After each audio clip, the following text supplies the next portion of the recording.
saya ingin fokus juga soal apa beda radio hari ini dengan radio pada waktu itu. Mungkin dari proses siarannya sampai dengan habit pendengar dan apa yang berbeda, Mas? Yang sangat berbeda saat ini sebenarnya adalah cara mengkonsumsinya menurut saya.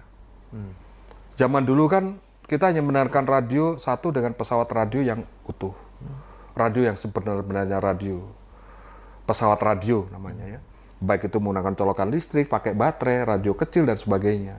Kemudian orang duduk di situ, di ruangan, bahkan dengan beberapa orang mendengarkan. Sambil ngadu bakonya, sambil apalah di situ. Makan, cemilan, dan sebagainya. Yang kedua adalah orang mendengarkan itu sambil bekerja.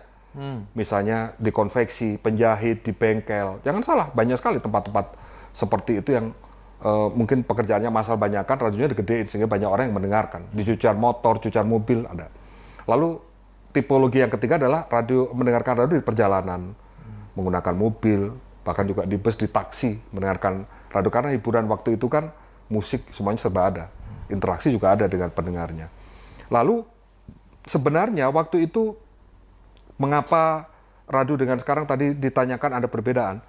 Masyarakat merasa terakomodir kalau mendengarkan radio. Didengarkan, dilayani. Dan bahkan curhatannya pun penyiar itu mau mendengarkan. Dari mulai dia sakit panu mungkin sampai kehilangan pacar, mungkin juga ada persoalan rumah tangga dia, atau mungkin dia kehilangan apapun, dia ceritakan di radio itu dan penyiar mau mendengarkan. Karena biasa ya curhat di radio. Iya, gitu ya. Karena kedekatan tadi ya, kan sifatnya radio kan karakternya memang dekat dengan pendengarnya. Selain cara mengkonsumsi itu, kita tidak ada pesaingan.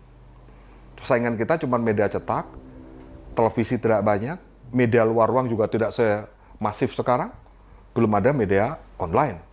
Nah, lalu saat ini yang terjadi adalah pergeseran. Jumlah pendengar radio apakah bertambah? Menurut saya semakin berkurang. Tetapi ada generasi-generasi baru yang mendengarkan radio atau mengkonsumsi produk radio itu dengan cara-cara baru.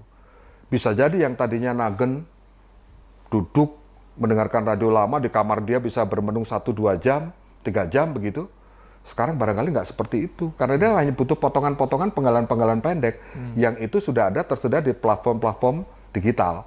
Misalnya radio yang bersangkutan sudah mulai juga mengkonvergensinya atau melengkapi dengan medsos. Ada di TikTok, di Instagram, di YouTube, di Facebook. Semuanya ada.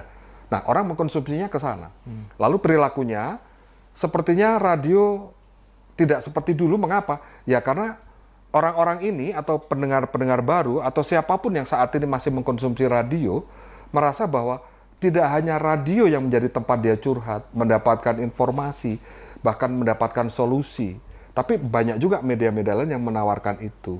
Sehingga ya pastilah akhirnya kita sekarang ada perbedaan yang sangat signifikan antara dulu dan sekarang. Dari SDM-nya.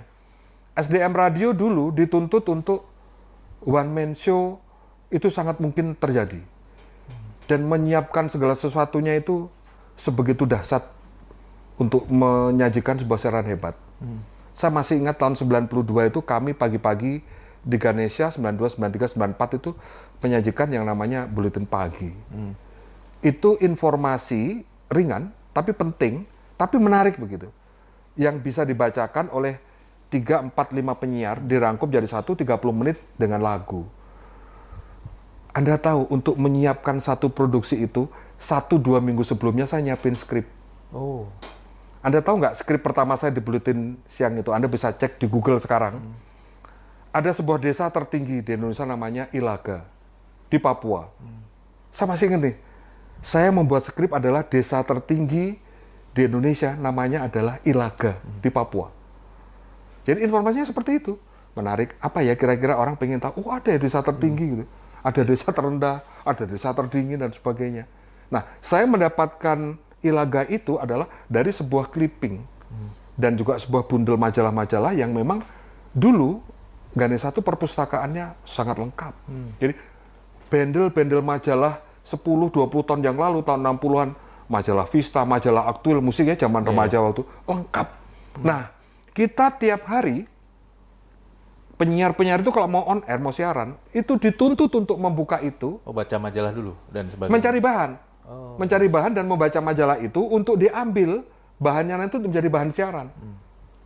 Jadi, dan tidak diputar dan nggak ada HP kan. kita buka majalahnya, kita tulis atau kita langsung ketik.